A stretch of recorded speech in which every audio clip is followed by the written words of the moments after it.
ಶುಭೋದಯ, ನಮಸ್ಕಾರ, welcome to Yoyo Kannada. ಬನ್ನೀಗ ನೋಡೋಣ ಈ ದಿನದ ಪ್ರಮುಖ 5 ಬ್ರೇಕಿಂಗ್ ನ್ಯೂಸ್ಗಳು.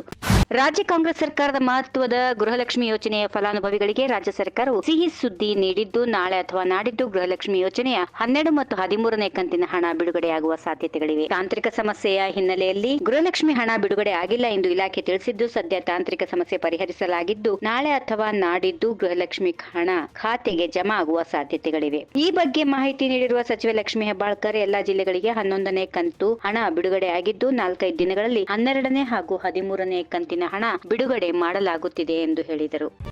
ಮೂಡಾ ಪ್ರಕರಣದ ಕುರಿತು ರಾಜ್ಯಪಾಲರು ಪ್ರಾಸಿಕ್ಯೂಷನ್ಗೆ ಕೊಟ್ಟಿರುವ ಬಗ್ಗೆ ನ್ಯಾಯಾಲಯದ ತೀರ್ಪು ಬರುವ ಮೊದಲೇ ಸಿದ್ದರಾಮಯ್ಯ ಸಿಎಂ ಸ್ಥಾನಕ್ಕೆ ರಾಜೀನಾಮೆ ನೀಡೋದು ಒಳ್ಳೆಯದು ಎಂದು ಮಾಜಿ ಸಿಎಂ ಬಿಎಸ್ ಯಡಿಯೂರಪ್ಪ ಸಲಹೆ ನೀಡಿದ್ದಾರೆ. ನ್ಯಾಯಾಲಯದ ತೀರ್ಪು 100ಕ್ಕೆ 100 ಬರುತ್ತದೆ. ತೀರ್ಪು ಬಂದ ನಂತರ ಸಿಎಂ ಸ್ಥಾನಕ್ಕೆ ರಾಜೀನಾಮೆ ನೀಡುತ್ತಾರೆ. ಯಾಕಂದ್ರೆ ಸಿಎಂ ಸಿದ್ದರಾಮಯ್ಯ ಮಾಡಿರುವ ಹಗರಣಗಳು ಸಾರ್ವಜನಿಕವಾಗಿದೆ ಎಂದರು.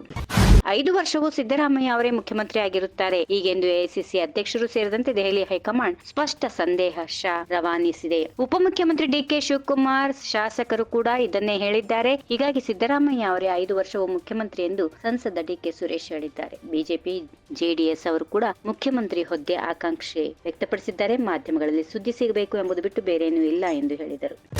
ಮಾಜಿ ಮುಖ್ಯಮಂತ್ರಿ ಬಸವರಾಜ ಬೊಮ್ಮಾಯಿ ಅವರು ತವರು ಜಿಲ್ಲೆ ಹಾವೇರಿಯ ನಗರಸಭೆ ಅಧ್ಯಕ್ಷ ಸ್ಥಾನಕ್ಕೆ ನಡೆದ ಚುನಾವಣೆಯಲ್ಲಿ ಬಿಜೆಪಿ ಜಯಬೇರಿ ಬಾರಿಸುವುದರ ಮೂಲಕ ಕಾಂಗ್ರೆಸ್ಗೆ ಮುಖಭಂಗ ಉಂಟು ಮಾಡಿದೆ. ಕಾಂಗ್ರೆಸ್ ಬಹುಮತ ಇದ್ರೂ 6 ಕಾಂಗ್ರೆಸ್ ಸದಸ್ಯರು ಗೈರಾಗಿದ್ದು, ಬಿಜೆಪಿ ಬೆಂಬಲಿತ ಸದಸ್ಯರು ಅಧ್ಯಕ್ಷ ಮತ್ತು ಉಪಾಧ್ಯಕ್ಷ ಸ್ಥಾನಕ್ಕೆ ಆಯ್ಕೆಯಾಗಿದ್ದಾರೆ.